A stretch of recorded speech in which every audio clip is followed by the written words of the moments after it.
Today we're starting a series of website instructional videos for Capricorn America's website. Today we're starting with the clutch.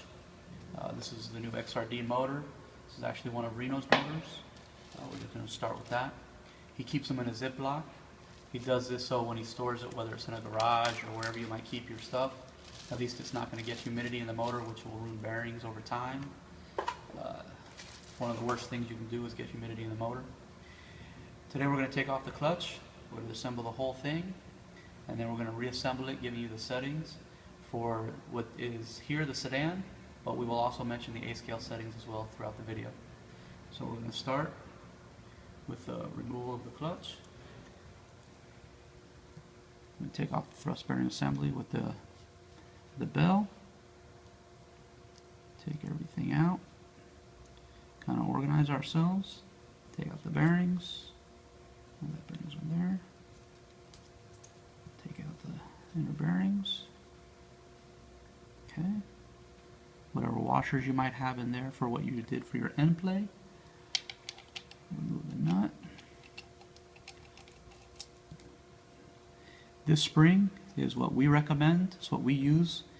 If you can see the color in the video, it's kind of a silver looking. This is the 417S spring, 417S. We always use a yellow shoe in sedan and actually an A-scale. And then we have the flyweights. Okay. When you remove your flyweights, you want to check these little holes here. Depending on how long you've been running them, or if you ran too much gap at some time or had any issues, they will get kind of oblong shaped. When that starts to happen, you need to change these immediately, as soon as you see any sign of that. And when you change one, you change all three, because they do get some wear, and if you were to put one from another batch of a new one versus old one, the size could be different, and that would be a bad thing. So you always want to change them all. If you change one, you change them all. Okay. I use a pair of pliers with a little bit of material here, it's like a rubber, to remove this. I don't recommend these type of tools on the pins, because if you do so, the pins can actually get bent, and then this will be no good. So we're going to remove this, get a good hold, back this off. Once you back it off, it should be pretty easy to spin. Take this off. We get our flywheel puller once we do that. Keeping in mind, when you put your flywheel puller on, it has to be even. I'm going to show you what I mean in a second. When you put the flywheel puller on, both sides where it grabs the flywheel needs to be even. That way it doesn't bend it when it pulls it off. Okay. Take that off, and then the last thing is this little collet here. I usually use a flat-headed screwdriver to put in the little groove it has there, and it makes it easy to come off just like that. Some motors come with this short collet or a little longer collet. Neither one is right or wrong because it depends on the flywheel clutch you're using. For Capricorn, we're always going to use the smaller one. In sedan and in A-scale, we always use a smaller collet. So now we have everything off. Alright, kind of organize ourselves here. We're going to inspect everything. The pins on a flywheel, if sometimes you've ever had a problem where a clutch comes, the shoes pop out because you had too much gap, maybe a lack of maintenance at some time, it could bend a pin. So we're going to check the pin, and we're going to see that they all line up. And no matter how you spin it, they all line up on a flat surface. So this is good. We're going to do the same thing to our back plate. When we put our back plate down on a flat surface, it should be touching at all points. So that we know that's good. We're going to do the same thing to our shoe. You can look at it just like that, as well as put it down and see if there's any daylight. There's no daylight. Everything is flat. So at this point, we know those items are okay. Alright. Again, remember I reminded you, I'm going to tell you again, You don't want anything oblonged here. You want to check your spring. You want to make sure it's not like a leaning tower. Okay, it can have a little bit, but you don't want it to be a lot. So this spring is okay. With these silver springs, I like to measure them. I measure all my springs. And I have what I call an over and under number. This is measuring at 9.6. Let me rotate it. Measuring around 9.6. For me, this is okay. When these silver springs go below 9.4, I no longer use them because they're worn out. And that'll happen to any spring over time. In A scale, we use this black spring in A scale. This is a 417M.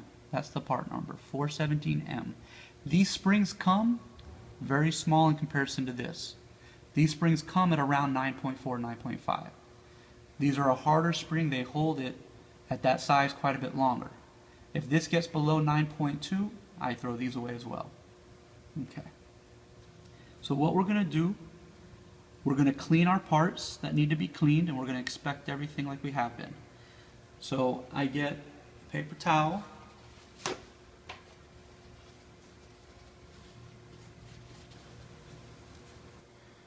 Alright, so we're going to be going through everything and cleaning. So we're going to get a little bit of our brake cleaner. I put it on a little bit of a paper towel. Alright, doesn't take a whole lot. And then I'm just going to wipe off all the contact surfaces. If you let too much dirt build up in here, I've noticed it can cause things to get into the thrust bearing at some point or into the bell against the shoe. They say you don't need to clean this, but I always do. It's just a precaution I take. So we check that.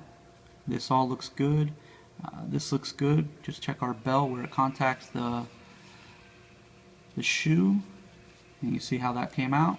If we just let that sit in there and we never maintain it, then eventually we're going to have a failure of some kind. So we clean that off. I always do this a little bit because that thrust bearing grease sometimes builds up. You see that?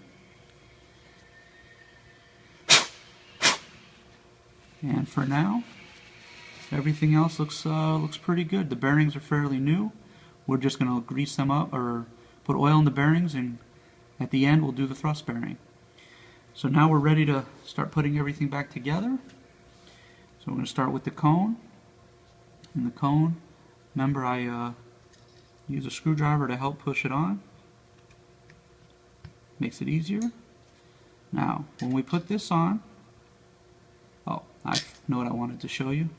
The reason why on Capricorn we don't use the longer version that comes with some motors is because when you put this longer one through here, you'll notice it already touches the same level as here.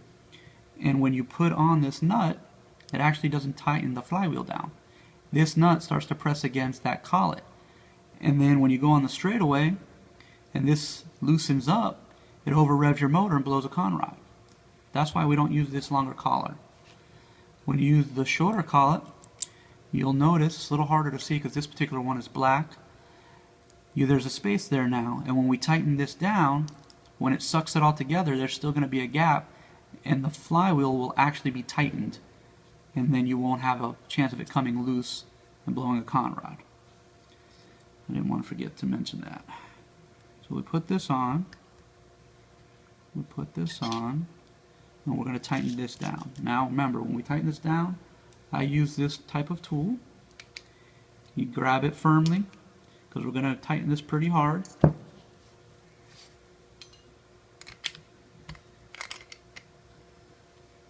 I give it a good effort to get it really tight so there's no chance of it backing off. You're not going to hurt anything by tightening down on that, trust me. I'm going to put on our fly weights. Okay. Alright. And remember, we've inspected all this so that it's flat. You put that on. Put this on. And when you put everything on, you want to make sure these pins have not bent on you at any point.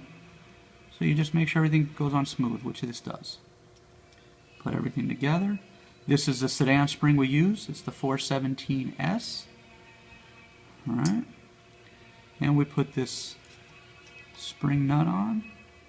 Now, there's a habit sometimes of just putting on the nut till it's flush or just down a little bit, and then people start to build their clutch. What happens is it doesn't allow the belt to touch against the shoe, which we need it to do when we make the gap. So we're going to tighten our nut down all the way. Okay, we're going to back it off later, but for now that's the process. These bearings need oil. You need to use a lightweight oil, a bearing oil, or any kind of lightweight oil that's good. I happen to use Remington gun oil from Walmart. I'm just going to put a little oil in each bearing. Alright, flip them over, a little drop. Alright, I wipe the excess off. It's just a habit I have so that there's not a bunch of oil running through the clutch. Now, we're going to start by putting the little bearings in on the top. Okay? Put those all the way down. The big bearing we don't need for right now. We're only going to start with the gap. The big bearing you do not put in for the gap, and you do not put any shims. Just the little bearings on the outside. I'm going to put the bell. The bell has to touch the shoe, which in this case it does. That's why we tighten that nut down all the way to start. We're starting by just putting this whole assembly, the whole thrust bearing, with all the shims. We're going to go ahead and put them in. We're going to tighten this down. Okay? You don't have to make it super tight, just enough to see how much gap you have. The gap is measured by the total distance when this is pulled out and completely engaged. That is the gap. That's the only thing we're discussing right now. So to check the gap, we are going to use this tool. There are many ways to do it, but we're going to use this tool. Okay? We're looking for an ultimately 0.6 gap. So we're going to see what we have and then add or take away shims accordingly. Okay, at 0.6, I got a lot of wobble, so I'm going to go on this side. Okay? And we're at about 0.8, a loose 0.8. So what I'm going to do, I'm looking for 0.6. I'm going to come to my shims that I have available, and I'm looking for a 0.2 to a 0.25 shim, since I was a loose 8. So here we go.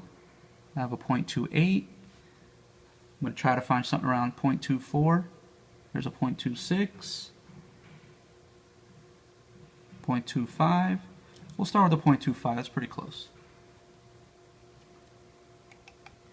Back this back out. We're only taking apart the carrier, leaving in the thrust bearing.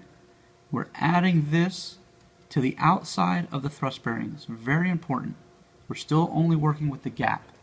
Everything with the gap is done on this end of the thrust bearing. Okay, gotta tighten this back up. Should have plenty of play still, we do. We're gonna measure our gap again. Okay, we're at 0.5. A loose 5 or a tight 6 is where we're at. See, that's a 5, a little loose. If I go into a 6, we can pull it into a 6. So that is what we're going to start with, or we're going to stay with for our gap. Now what we have here is all this play. Okay, we're needing to get rid of this play, which is the end play.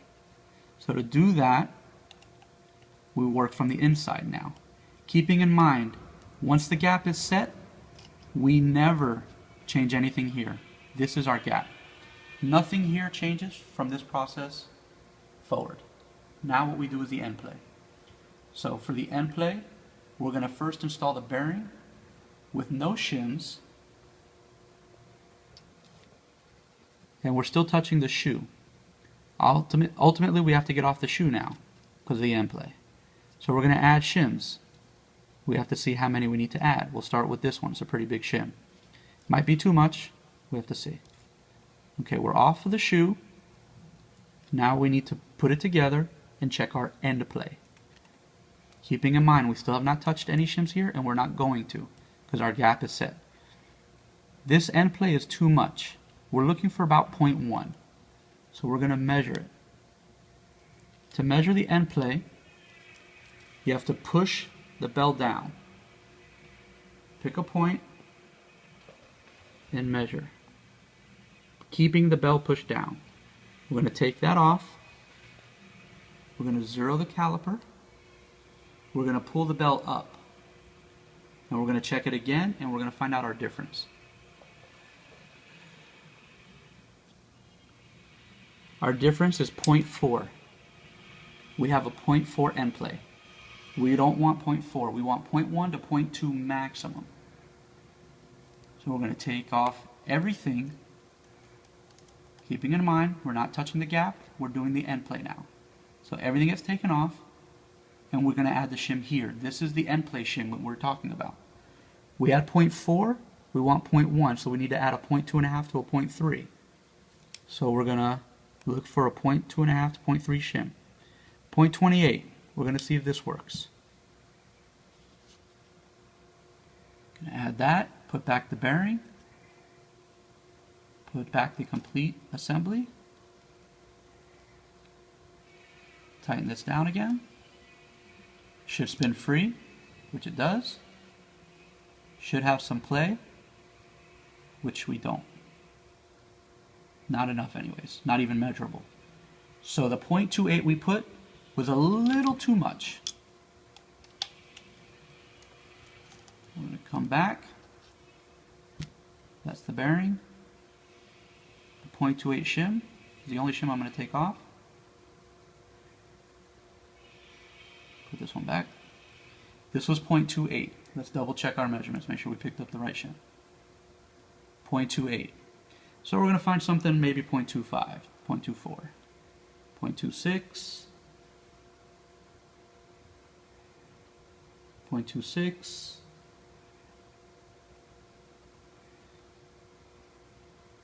0.2.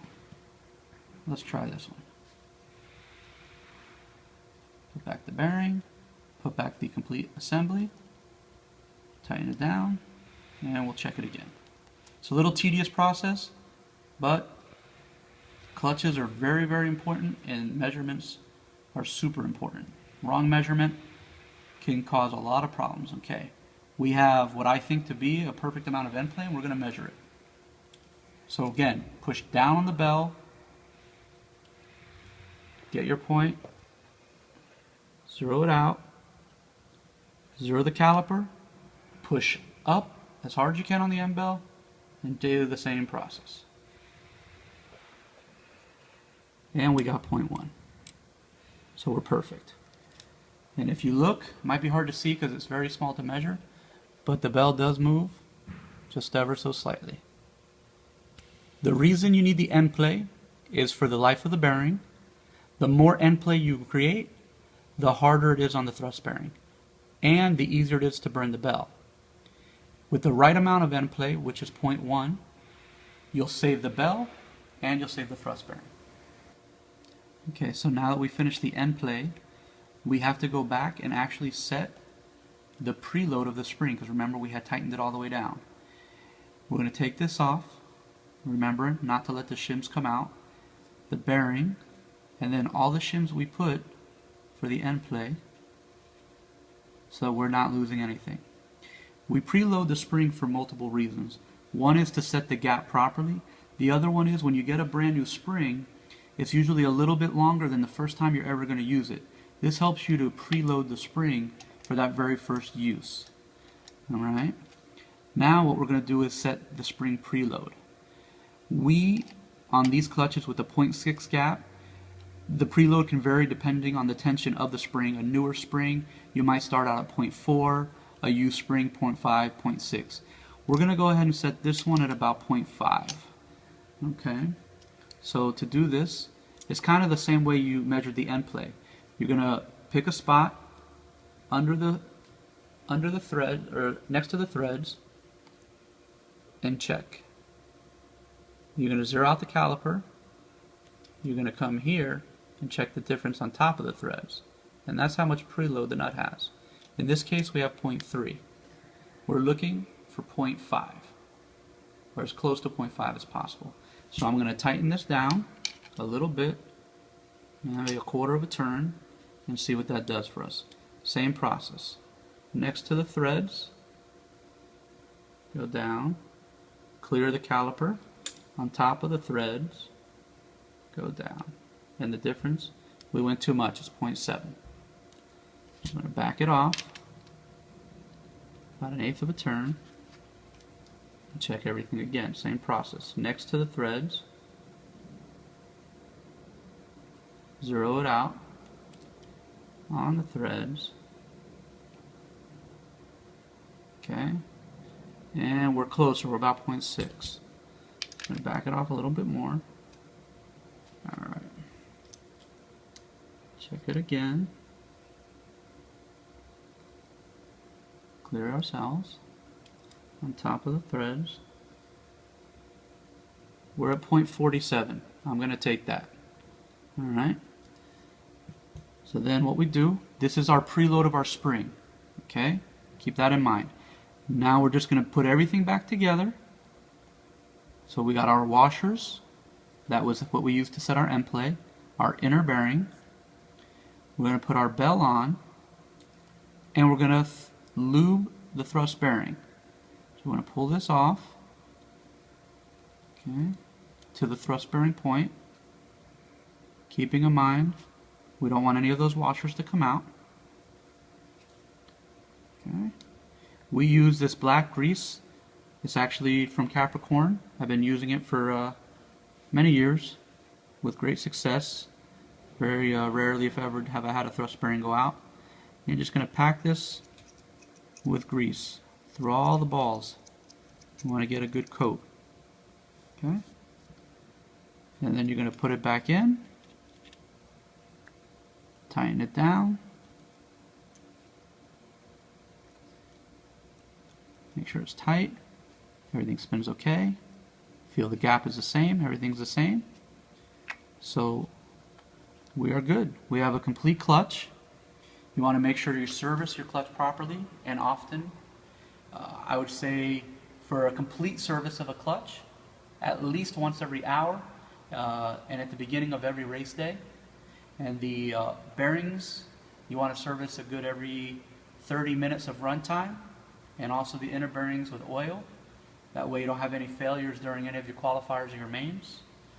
If you have any questions, feel free to send us an email on capamericarc.com. We have a contact us there link. And also if you have any tutorials you'd like to see in the future, send us some suggestions, and over time we will we'll try to put as many of them together as we can. Thank you very much.